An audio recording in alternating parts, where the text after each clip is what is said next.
जीवमजीवं दब्बं जडमरुवसुहेण जीर्णेद्रिष्टं देविन्दविन्दवन्दं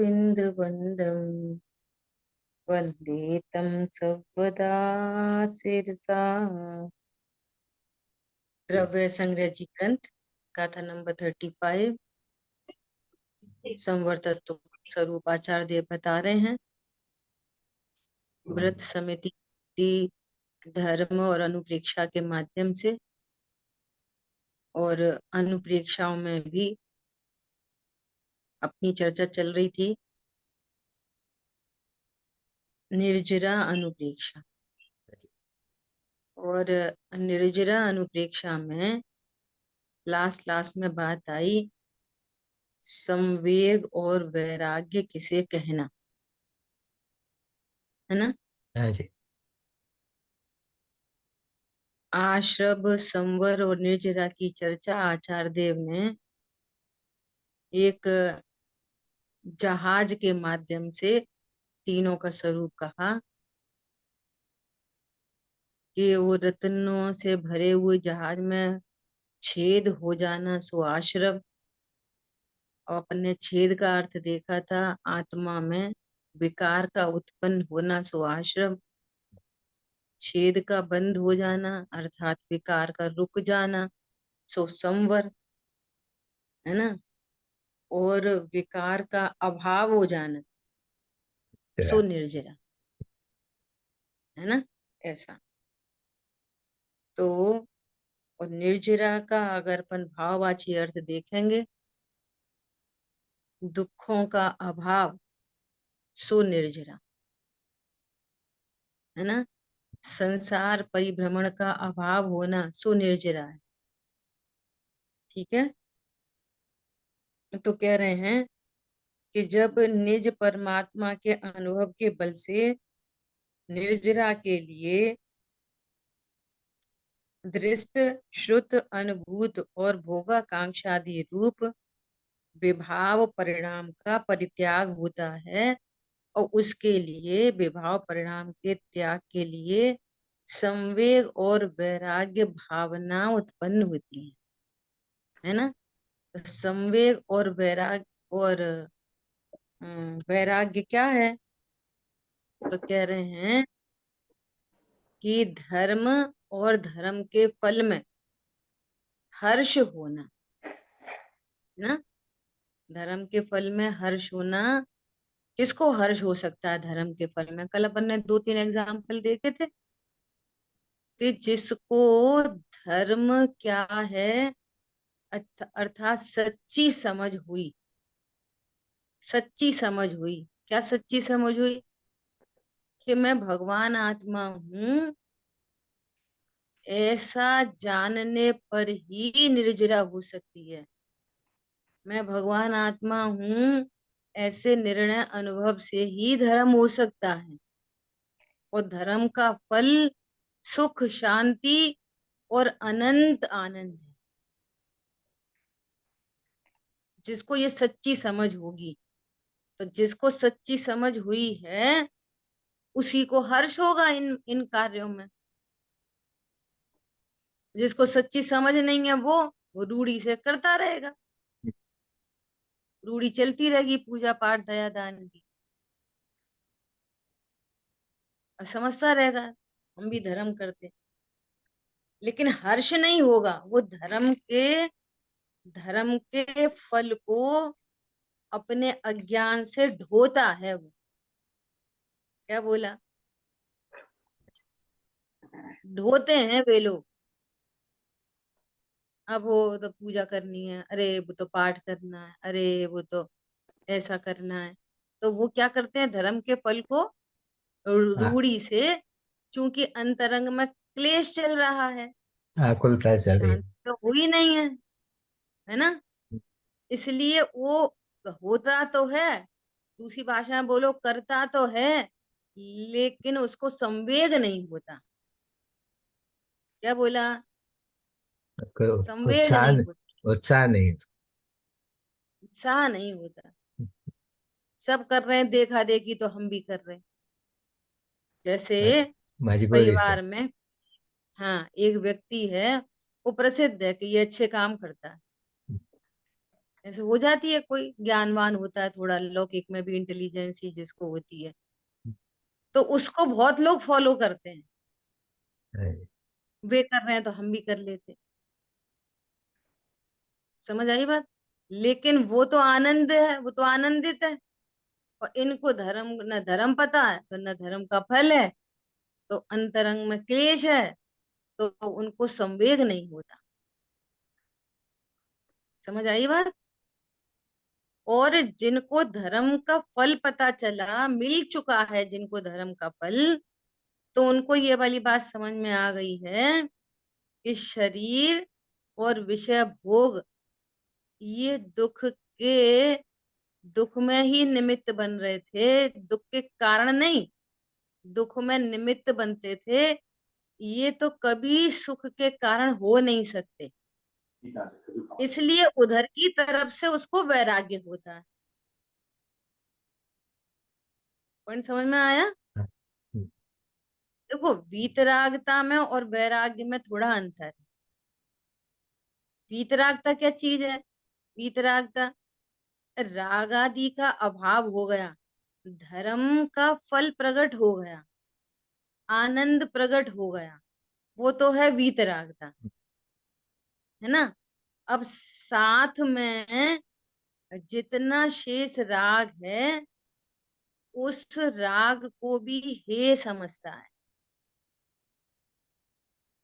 समझ में आई बात? हाँ जी। तो संयोग वह है, अभी शरीर है, पत्नी बच्चे हैं, तो पहले पहले क्या भाव थे? मेरी पत्नी, मेरे बच्चे। और अब कहता तो अभी भी है मेरी पत्नी मेरे बच्चे, लेकिन भरत जी घर में ही बैरागी। समझ में आ गई बात? हम्म। संयोगों के बीच में है, लेकिन क्या है, एक साम्य भाव चल रहा है संयोगों के प्रति। क्यों? ये मैं नहीं, मेरे नहीं, करता नहीं, भोगता नहीं, लाभ नहीं, हानि नहीं, इनसे अच्छा नहीं, बुरा नहीं, पर संयोग तो बने हुए हैं कर्माधीन। हाँ जी। तो द्वेष भी नहीं, द्वेष भी नहीं, द्वेष भी नहीं। देखो, पत्नी बच्चों से धर्म के नाम पर द्वेष होना भी मिथ्यात्व है। भैया पत्नी, जैसे पत्नी कोई तुम्हारे को मिथ्या दर्शन करा देगी, अरे भैया बच्चे दूर ही रहो, दूर दूर दूर दूर, तो ये द्वेष है ये। हाँ जी। कल्पना करो कि पांचवा गुण स्थान हो जाता है पत्नी बच्चों के साथ में, पांचवा गुण स्थान, पत्नी है, बच्चे हैं, दुकान है, मकान है, व्यापार है, धंधा है, सब है। गृहस्थ। हाँ जी। वीतरागता प्रकट हो गई, वीतरागता की वृद्धि भी हो गई, तो पर द्रव्य के प्रति न राग है न द्वेष है, और संयोग बना हुआ है। क्योंकि अभी राग है ना, तो जितना राग है उतने संयोग भी विद्यमान दिखाई दे रहे हैं, तो उनके प्रति क्या है उसको? द्वेष नहीं है, वैराग्य है। क्या वैराग्य मतलब? कि ये न सुख के कारण है न दुख के कारण है। रुचि नहीं। चालू हो गया। गर्मी है बिल्कुल।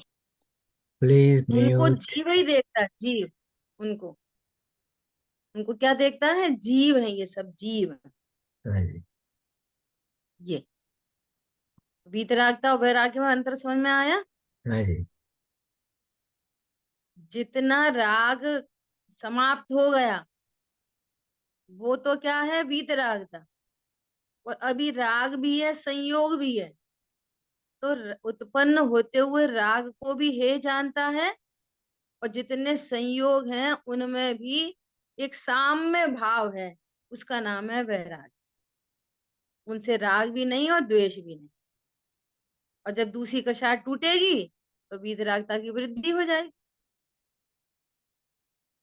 अब विचार करो कि 96,000 का भोग एट अ टाइम, भोग, भोग का भाव, भोग के परिणाम, और वैरागी है, भोगने के काल में बैरागी, सोच सकते हो, भोगने के काल में ही बैरागी, आगे पीछे नहीं। अब दूसरे एंगल से बात करो तो स्व से अस्थि और पर से नास्ति, शरीर से ही नास्ति। अब भोगे कौन, कौन भोगता है, कोई नहीं, भोगता तो कोई नहीं है, न शरीर भोगता न जीव भोगता। अब भोगने का एक परिणाम उत्पन्न हो रहा है, तो वो परिणाम भी ज्ञान के लिए ज्ञेय है, वो ज्ञेय ज्ञान में घुसते नहीं है। कंडीशन कैसी है, तो उसको उसको अध्यात्म को गौड़ किया तो आगम खड़ा हो गया, तो आगम से बोलेंगे भोगते छान बाजार रानी और ये फलाना ठिकाना सब, सद्बुद्ध व्यवहार ने सद्बुद्ध व्यवहार ने कथन चलेंगे। भरत चक्रवर्ती कौन है, जीव। जीव कैसा है, स्व से अस्थि पर से नास्ति। हरी बात ख्याल में, ऐसा।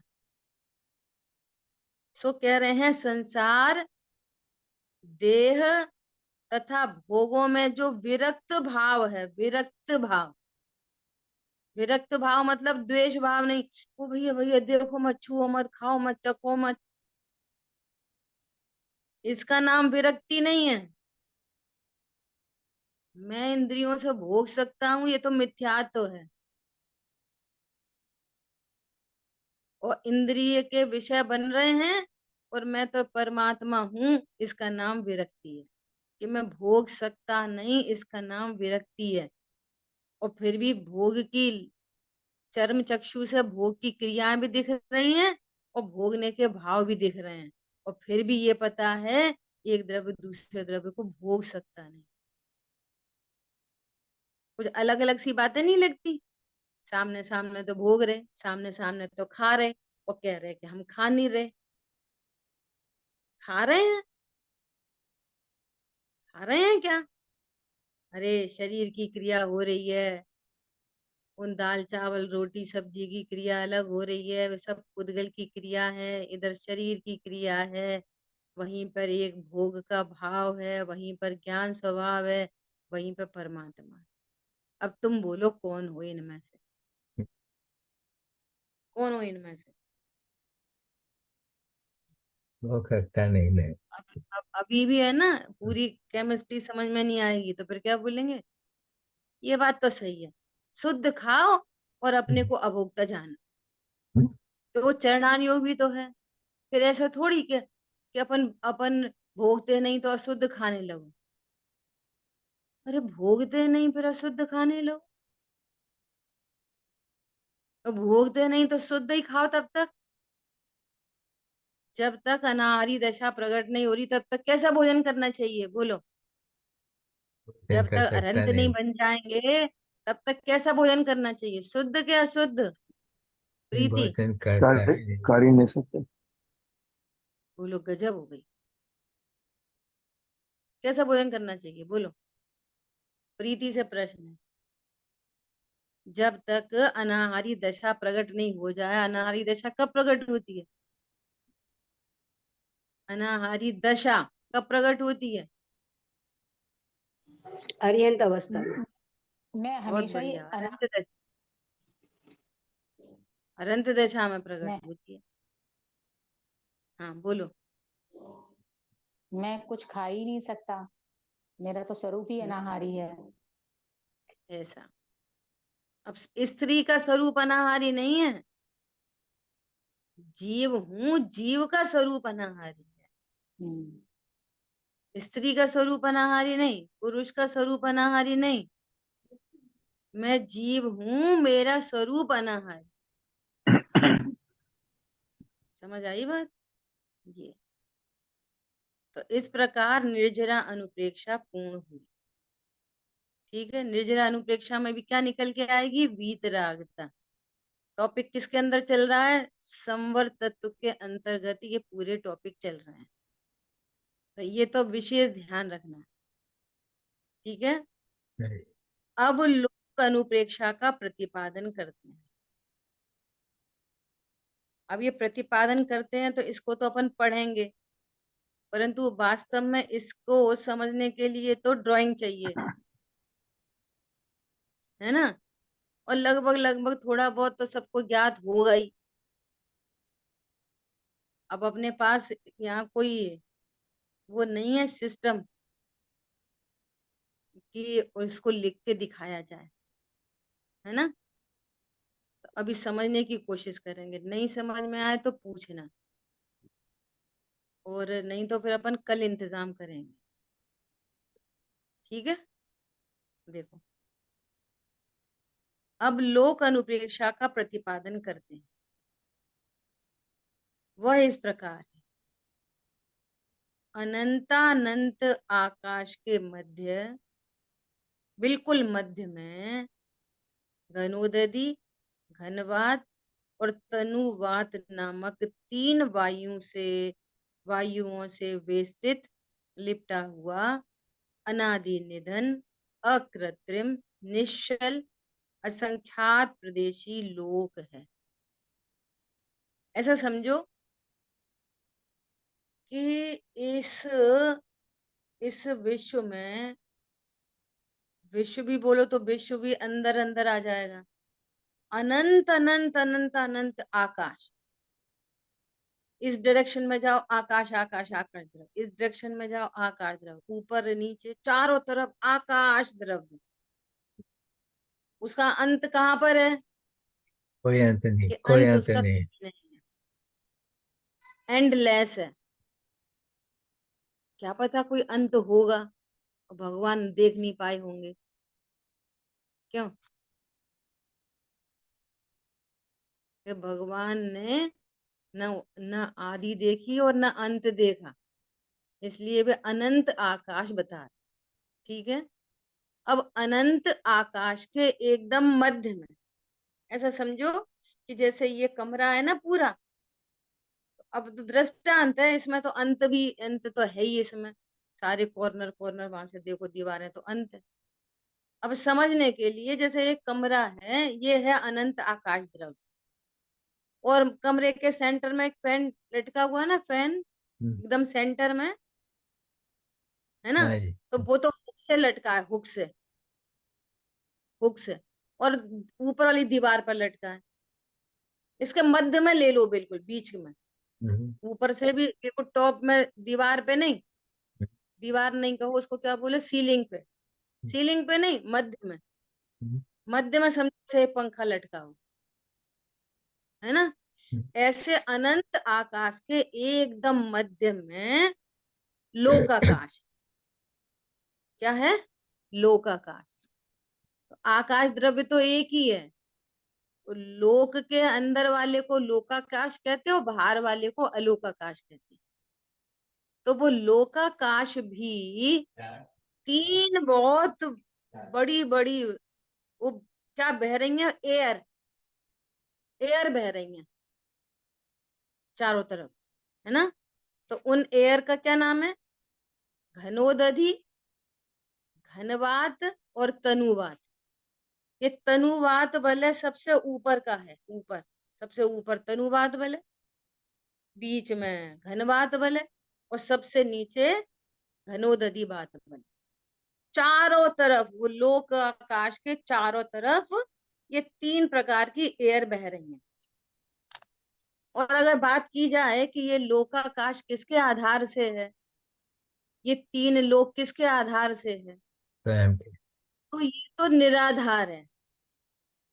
परंतु अगर निमित्त नैमित्तिक संबंध में अगर ऐसी बात की जाए, तो ये तीनों, ये जो तीन एयर जो बह रही है ना, ये समझ लो कि इन्हीं के आधार से है। बल्कि ये तीनों प्रकार के एयर जो बह रही हैं, ये लोकाकाश का ही हिस्सा है। ऐसा नहीं है इसके अंदर लोकाकाश, ये भी क्या है, लोकाकाश का ही पार्ट है, ठीक है। तो ये तीन प्रकार की एयर। दीदी एक प्रश्न अब है।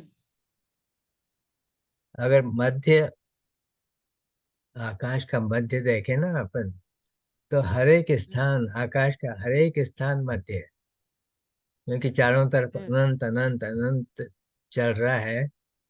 तो कोई भी स्थान लो तो वह मध्य है। तो वो कैसे कैसे उसका समाधान होते हैं? सही बोल रहे हैं, क्योंकि अनंत है ना, अनंत है। तो वो अनंत के भी अब भगवान ही बोल रहे हैं। भगवान क्या बोल रहे हैं कि ये जो लोकाकाश है ये मध्य में है। सब तरफ अनंत अनंत अनंत अनंत, तो सही बात है। किसी एक पॉइंट पे जाएंगे ना, तो इधर वाला अनंत ज्यादा हो जाएगा, इधर वाला अनंत कम हो जाएगा, है तो अनंत ही। इधर भी अनंत तो इधर भी अनंत। लेकिन सेंटर से अगर खिसका देंगे ना, तो अनंत के भी तो अनंत भाग हैं। तो इधर वाला अनंत ज्यादा हो जाएगा, इधर वाला अनंत कम हो जाएगा। तो वो सेंटर समझ लो, वही अच्छा है। ठीक है। क्या बोला? समझ आ गई बात? हाँ जी। अनंत के भी अनंत भाग हैं कि नहीं है? तो भगवान देख रहे हैं कि इधर का अनंत ज्यादा हो जाएगा, इधर का अनंत कम हो जाएगा, है तो अनंत ही। तो कहीं लेकिन भी हो सकता लोकाकाश है, कहाँ कोई पर है? इधर एक लोकाकाश सेंटर में। एक है, बस लोकाकाश हाँ, कहीं भी है वो, मतलब कहीं नहीं भी नहीं, मध्य में। कहीं भी नहीं, अरे मध्य में। भगवान जो कह रहे हैं वो स्वीकार करो। हाँ, तो मध्य तो कहीं भी। मत, भगवान फिर म, ऐसे ही बोलते, देखो भगवान की दिव्य ध्वनि में फिर ऐसा ही आता कि अनंत आकाश है। तो वो कहीं भी समझ लो, कहीं भी बोल देते भगवान की दिव्य ध्वनि में, कहीं भी आ जाता, कोई परेशानी थोड़ी है। पॉइंट समझ में आ रहा है? हाँ जी। भगवान जरूर ऐसे ही, उनकी दिव्य ध्वनि में जरूर ऐसा ही आता। कैसा आता? कि वो लोकाकाश अनंत आकाश के कहीं भी है। ये अंदर वो है तो ये एक, कह रहे हैं एक मध्य में लोकाकाश है। है, वो कहीं पे एक घूम रहा है। कहीं भी नहीं, मध्य में है। ठीक है, मध्य में। तो क्या बोल रहे हैं? वो कैसा है लोकाकाश? अनादि निधन, अकृत्रिम, निश्चल और असंख्यात प्रदेश, लोकाकाश। ठीक है।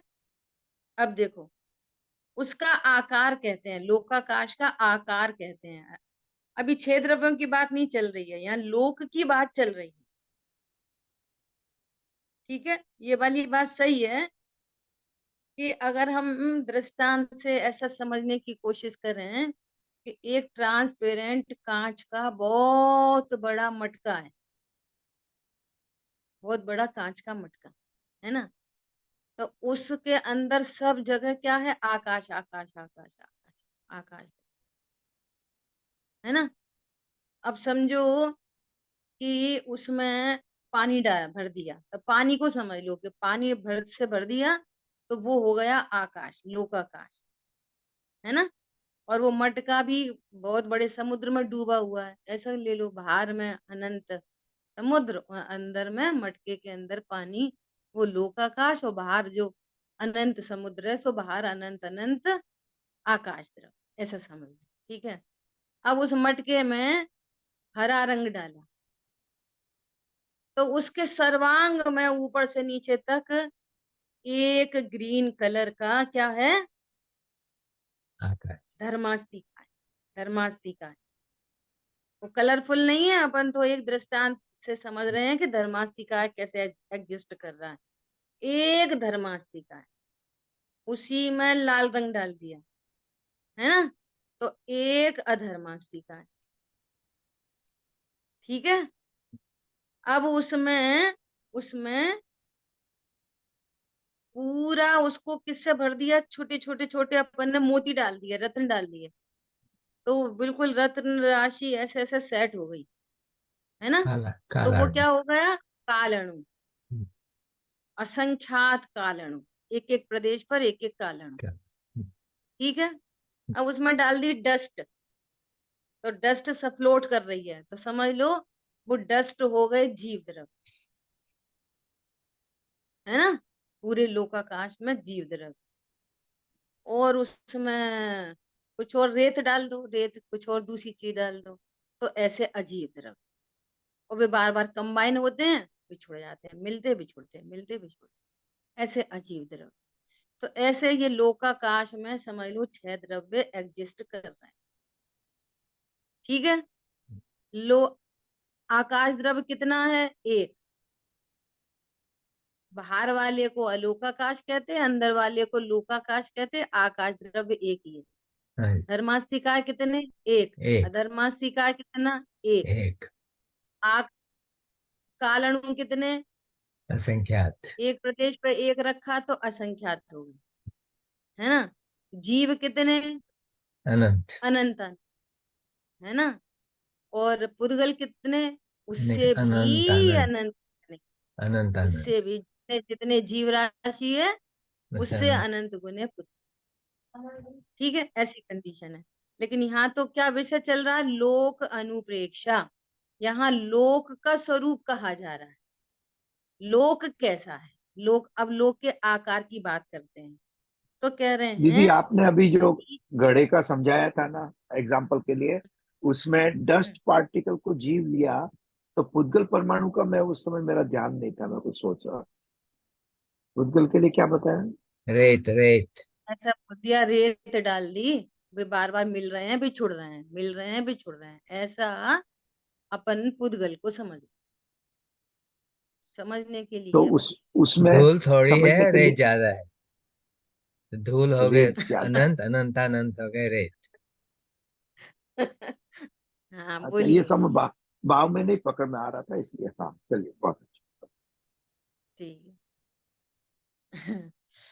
तो अभी क्या बोल रहे हैं कि उसका आकार कैसा है लोकाकाश का? तो आकार बता रहे हैं।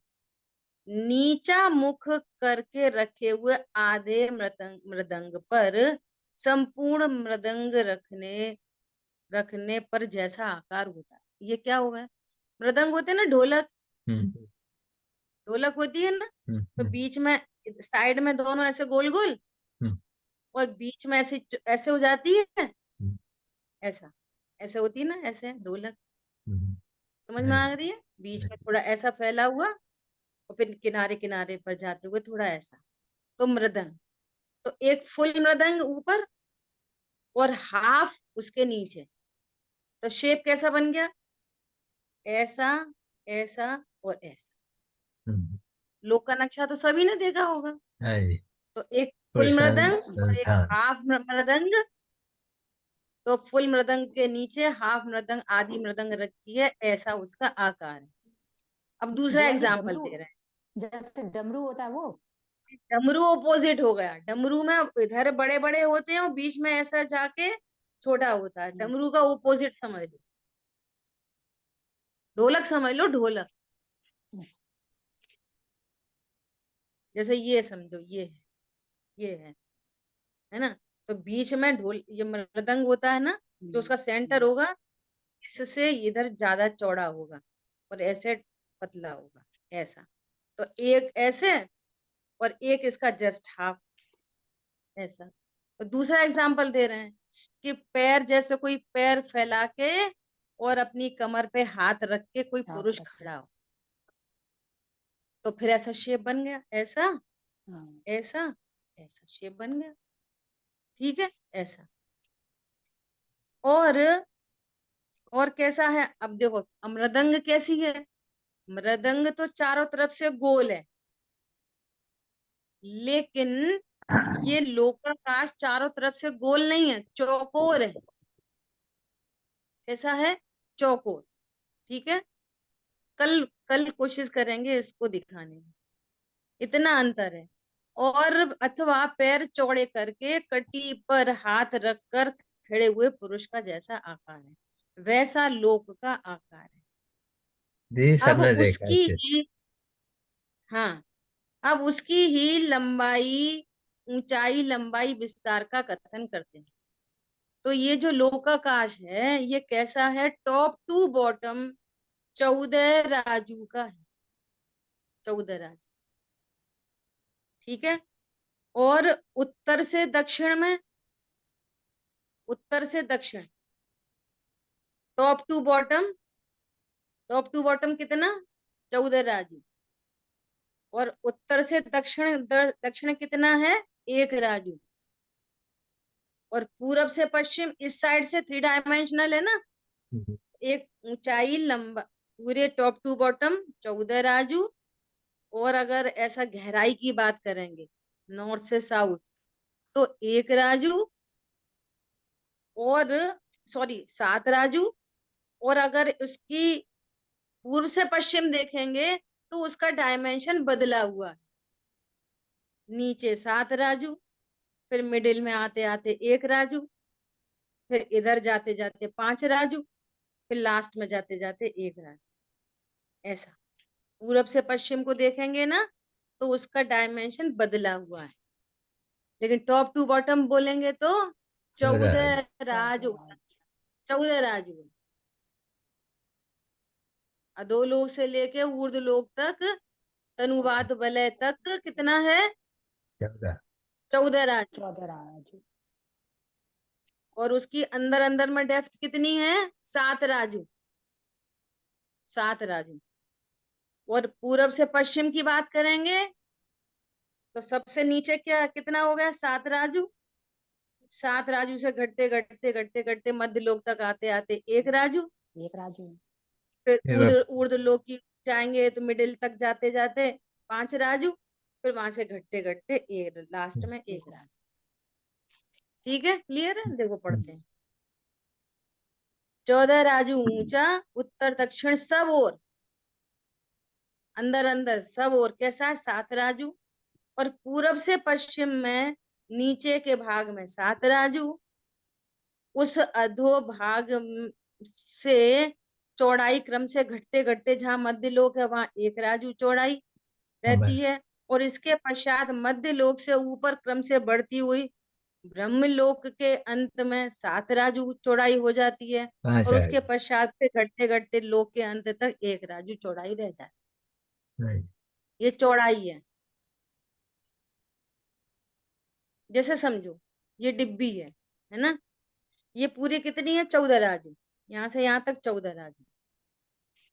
ठीक है। अब ये इधर से और इधर तक जो इसकी डेप्थ है वो कितनी है? 7 7 है। राजू। टॉप टू बॉटम सब जगह 7 राजू, सब जगह। लेकिन जो इधर से इधर देखेंगे, इधर 7 राजू, फिर ये घट गई, बीच में घट गई, 1 राजू रह गई, फिर इधर बढ़ गई, 5 राजू हो गई, फिर घट गई 1 राजू। तो ये बाहर से इसकी ऐसे से डिजाइन ऐसे दिखेगी। समझ गए? लेकिन सब जगह कैसी रहेगी? अंदर अंदर 7 राजू, 7 राजू। सब 7 राजू। एक ये राजू क्या होता है? 1 राजू, 1 राजू मतलब अनंत अनंत अनंत अनंत अनंत किलोमीटर, अनंत किलोमीटर। कितने? वो ऐसा नहीं बोलते हैं दीदी के कोई देवता वजन। 6 महीने तक चले तो उतना एक राजू हाँ, बहुत बड़ा होता बहुत बड़ा। तो कितने दिन लगते हैं उसको? कोई देवता, जैसे अभी है। छह हेलीकॉप्टर छह चल रहा है महीने यहाँ से छह यहाँ छह से महीने अमेरिका चलता है। एक कोई एरोप्लेन अमेरिका जाए तो कितनी स्पीड है? तो कहेंगे वो भैया तो बहुत स्पीड है। और एक विमान, वैमानिक देवों की विमान की कितनी स्पीड है? बहुत अधिक। और फिर वो भी उस स्पीड से गमन करे, है ना? यहाँ से और यहाँ एक राजू गमन करना चाहे और एक ही स्पीड से 6 महीने तक चलते ही जाए, चलते ही जाए, चलते ही जाए, चलते ही जाए, तो पहुंच जाएगा कि नहीं पहुंच जाएगा एक राजू तक? पहुंच जाएगा लंबे समय में। ऐसा इतना इतना बड़ा है एक राजू। और उस एक राजू में मध्य लोक के असंख्य द्वीप और असंख्य समुद्र होते हैं। असंख्य द्वीप, असंख्य समुद्र। कितने द्वीप समुद्र? असंख्य, अनकाउंटेबल। इतने द्वीप, इतने समुद्र। और सबसे सबसे शुरुआत में जम्बू द्वीप, और फिर जम्बू द्वीप के बाद जो समुद्र है ना वो उससे जस्ट डबल। फिर जो अगला द्वीप आएगा ना वो उससे डबल। फिर समुद्र आएगा उससे डबल, फिर अगला द्वीप उससे डबल, फिर उससे डबल, उससे डबल। ऐसे डबल डबल डबल डबल करते करते ऐसे असंख्यात द्वीप समुद्र। एक राजू के अंतर्गत। समझ में आ रही है बात? इतना बड़ा होता है एक राजू। ये तो पता नहीं कहाँ कहाँ पहुंच गए, चांद सितारों पर। ठीक है, ये बहुत इंटरेस्टिंग है ये जैन भूगोल, पता है। अभी क्या बोल रहे हैं, घटते घटते एक राजू चौड़ाई रहती है। अब सुनो गजब की बात, अब गजब की बात। समझो ये 14 राजू का है ना, अपन ने भी हाल देखा। अब इसके एकदम सेंटर में, टॉप टू बॉटम, सेंटर में, है ना, सेंटर में एक राजू की त्रस नाड़ी है। समझो होलो पाइप, इसके बीच में एक होलो पाइप है, समझ लो, ऊपर से लेके नीचे तक। वो कैसा है, एक राजू चौड़ा, एक राजू लंबा, और ऐसा ऊंचाई देखेंगे तो पूरी 14 राजू ऊपर से लेके नीचे तक। कुछ कुछ भावासन हो रहा है थोड़ा थोड़ा सा, ऐसा समझो कि जैसे ये होलो पाइप है, तो अपन ने सेंटर में डाल दिया इसको, तो इसके सेंटर में ऐसा पड़ा हुआ है। तो जो मध्य लोक आएगा ना एक राजू का, तो एक राजू पे तो एकदम फिट हो जाएगा ये, एक राजू पे एकदम फिट मध्य लोक, क्योंकि मध्य लोक एक राजू का है। तो जो होलो पाइप आ रहा है ना ऊपर से तनुवाद वाले से ऐसे चलते चलते नीचे तक होलो पाइप आ रहा है एकदम, है ना। तो ये जो होलो पाइप है ना, इसके ही अंदर है सारे त्रस जीव, सारे त्रस जीव इसके अंदर, इसको बोलते हैं त्रस नाड़ी। सारे त्रस जीव इसके अंदर ही अंदर रहते हैं। तब सुनो, अधोलोक में जो सारे नरक है ना, जो 7 नरक, 7 पृथ्वी 7 नरक, इस होलो पाइप के अंदर ही अंदर है। ये पाइप बोला जा रहा है, सब पाइप पाइप कुछ नहीं है, उसको त्रस नाड़ी नाम दिया गया है।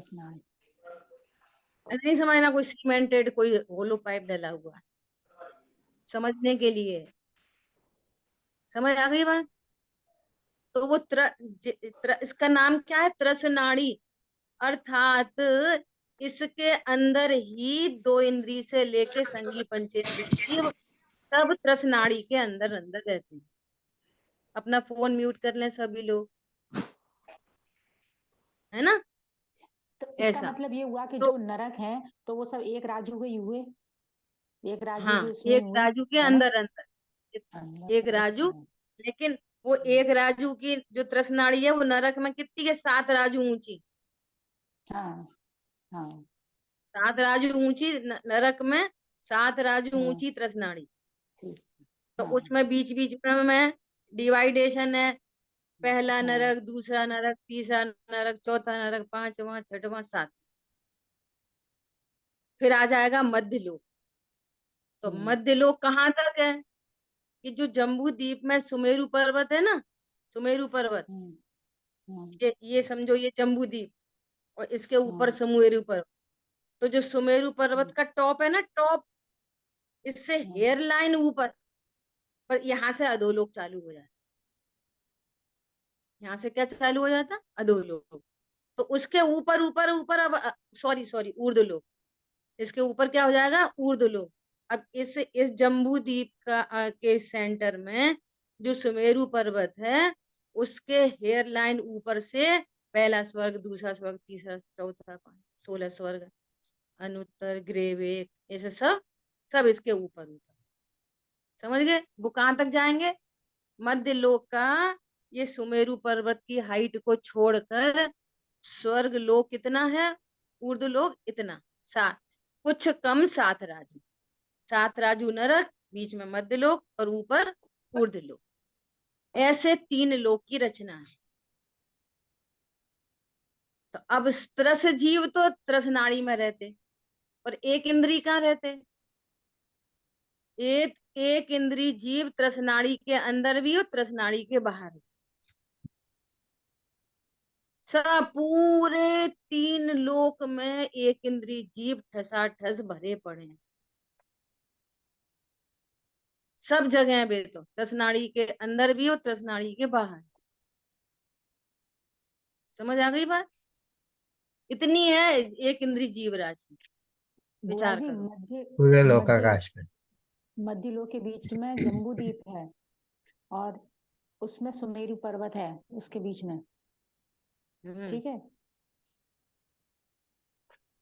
और फिर जो दूसरा द्वीप है, हम्म, फिर दो दो मेरु उसमें है, और फिर तीसरा द्वीप है, फिर दो मेरु वहां पर है।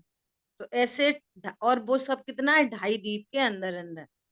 2.5 द्वीप, तीसरा द्वीप है वो आधे आधे में डिवाइडेड है, और उसके ऊपर बहुत ऊंचा मानुषोत्तर पर्वत है। मनुष्य लोक सिर्फ 2.5 द्वीप जितना, मध्य लोक में मनुष्य जीव सिर्फ 2.5 द्वीप के अंदर रहते। 2.5 द्वीप के बाहर कोई मनुष्य रहता ही नहीं है, जा ही नहीं सकता।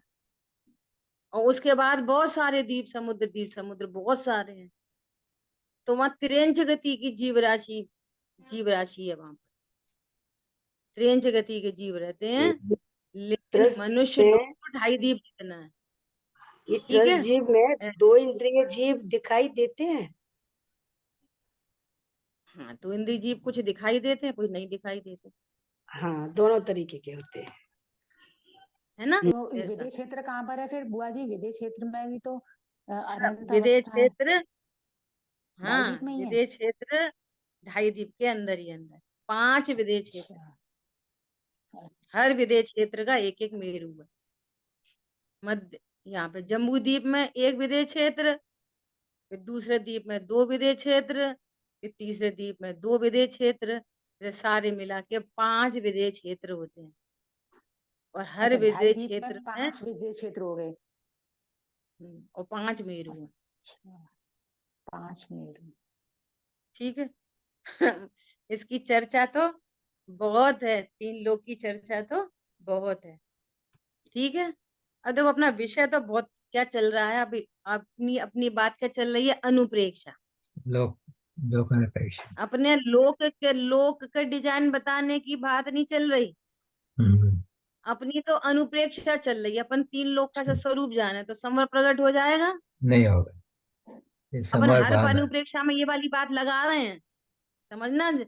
पता है, इससे खेद की बात है कि लोग है ना ये अनुप्रेक्षाएं पढ़ते हैं ना, तो वे ये समझ लेते हैं कि हमने लोक का स्वरूप जान लिया, यही हो गई लोक अनुप्रेक्षा।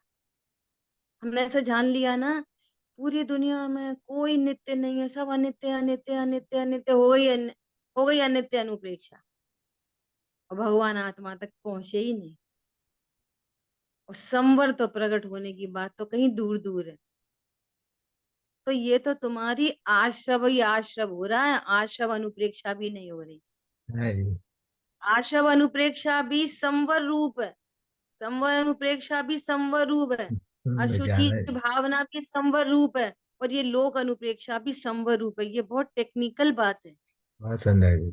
अब ये अनुप्रेक्षा कैसे बनेगी, ये अनुप्रेक्षा देखो कैसे। तो क्या कह रहे हैं, अभी है अपने पास 1-2 मिनट, कि वह 1 राजू लंबी चौड़ी और 14 राजू ऊंची है। उसके नीचे भाग में 7 राजू अधोलोक संबंधी, ऊर्ध्वलोक में मध्य लोक की ऊंचाई संबंधी 1 लाख योजन प्रमाण सुमेरु पर्वत की ऊंचाई सहित 7 राजू ऊर्ध्वलोक संबंधी। ठीक है। हम्म, जो अपन ने बात कही ना अभी तक, मेरु हम्म, पर्वत को छोड़ के, हम्म, मेरु पर्वत की ऊंचाई कितनी है, एक एक। लाख योजन प्रमाण। अब वो मेरु पर्वत की भी का भी वो है, ऊपर चूलिका है, नीचे उसकी नींव है, बहुत गहरी नींव, पहली पृथ्वी के अंदर, वो बहुत सारी चर्चाएं हैं। ठीक है। अब सुनो, अनुप्रेक्षा कैसे हुई। अनुप्रेक्षा अनुप्रेक्षा ऐसी, ऐसा एकदम से पूरा ट्विस्ट आ गया। क्या आ गया, क्या, देखो, आदि मध्य अंत रहित शुद्ध बुद्ध एक स्वभाव परमात्मा में सकल निर्मल केवल ज्ञान रूप नेत्र द्वारा दर्पण में प्रतिबिंबों के समान शुद्धात्मा आदि पदार्थ आलोकित होते हैं, दिखाई देते हैं, ज्ञान होते हैं, परिच्छिन्न होते हैं। अतः इस कारण वही शुद्धात्मा ही निश्चय लोक है। ये बाह्य लोक हम्म, ये पूरा लोक का लोक केवल ज्ञान में झलकता है। सो निश्चय से मेरा लोक तो ये ज्ञान लोक ही मेरा लोक है। ये बाह्य लोक मेरा लोक नहीं है। मेरा लोक तो क्या है? ये ज्ञान।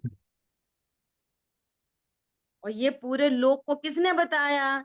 कि केवल ज्ञानी के ज्ञान में ये तीन लोग उनके ज्ञान में झलका। सुनना, लोक तो बाहर ही है, केवल ज्ञानी परमात्मा का ज्ञान में तीन लोग हैं। कैसे? ज्ञेय रूप से वे प्रतिबिंबित तो हो रहा है, उनके केवल ज्ञान में तीन लोग प्रतिबिंबित हो रहा है। सो वे बाहर को नहीं देख रहे, अपनी पोतानी पर्यायनु जाने छे। समझ में आ रही है? वो ही निश्चय से मेरा लोक है। वो ज्ञान लोक ही मेरा लोक है। ये बाह्य लोक मेरे किस प्रयोजन का? किसी वो भी तो ज्ञान का ज्ञेय मात्र है। तो दृष्टि बाह्य लोक पर हटकर और निज लोक पर आ गई, ज्ञान लोक पर आ गई, ये हो गई लोक अनुप्रेक्षा। तो लोक अनुप्रेक्षा में भी क्या है? एक शुद्धात्म भावना ही लोक भावना है। तो 12 प्रकार की भावना में कितनी भावना है वास्तव में? वो एक ही भावना। वो एक भावना नहीं है तो ये सारी भावना नहीं हुई। ये बुआ जी, तुम्हारे इसको को ऐसे भी तो कह संसार सकते, में मतलब लोग भावना ये पढ़ के ऐसा भी तो कह सकते हैं कि 100 से 80 पर से नास्ती हो गई लोग भावना, इतना सब कुछ बस बस देखने के बाद बस भी, बात तो यही है। है या नहीं? बात तो यही है। अब देखो क्या होता है कि जैसे इस जीव को अनादि से पर का ही रस है ना, पर का ही, पर के ही गीत सुहाए हैं। और जैसे लोक की बात चलेगी ना, और पहले कभी सुना पड़ा नहीं, हमने तो वो ग्लोब देख लिया, साइंस में तो समझ रहे हैं यही दुनिया है, इस दुनिया की तो बात खबर ही नहीं। अब ये दुनिया पढ़ते सुनते हैं तो पूरी जिज्ञासा कहाँ चली जाती है? पर के ही गीत सुहाए। अच्छा, ऐसा ऊर्ध्व लोक, इतना अधो लोक, ओ ऐसे, इतना बड़ा, इतना चौड़ा, इतने मेरू, उनकी संख्या इतनी, वगैरह वगैरह। तो इस बस पर की बात करो तो उधर की जिज्ञासा।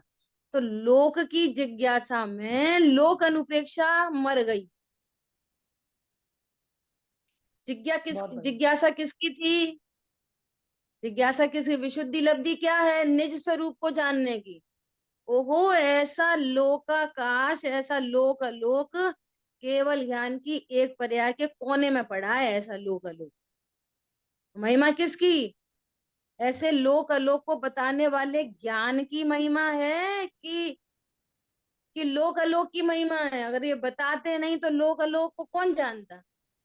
ज्ञान की महिमा। महिमा ताजमहल की है कि महिमा ज्ञान की है? ज्ञान की महिमा। बोलो। ज्ञान की महिमा है। तो लोक हाँ, अलोक की वही। महिमा की ज्ञान की महिमा? ज्ञान ज्ञान की की महिमा। महिमा की गायक की महिमा? तो गायक गायक की के बिना महिमा। ज्ञान कहाँ से आया? तो महिमा क्या है? किसकी आ गई? वो क्या है? गायक की। गायक। गायक की महिमा आ गई, वो हो गई लोक अनुप्रेक्षा। हम्म, क्योंकि एक बिना सब शून्य है। एक शुद्धात्मा के बिना पूरा जिन शासन में जितने भी कोई द्वादशांग है ना, वो फिर वो पूरा शून्य चला जाएगा। और जहां एक शुद्धात्मा है, वो उसने पूरे द्वादशांग को जान लिया। शुद्धात्मा को जान लिया मतलब पूरे द्वादशांग को जान लिया। ऐसा। ठीक है, शेष चर्चा अपन आगे। जिन वाणी के ज्ञान से सूझे लोकालोक, सो वाणी मस्तक नमो सदा दे हूँ दो। बोलिए द्वादशांग मई जनवाणी की माता की क्या जय। है? जय हो। जय जय श्री जिनेन्द्र। जय हो। बहुत अच्छा। जय जी। जय जगन्नाथ।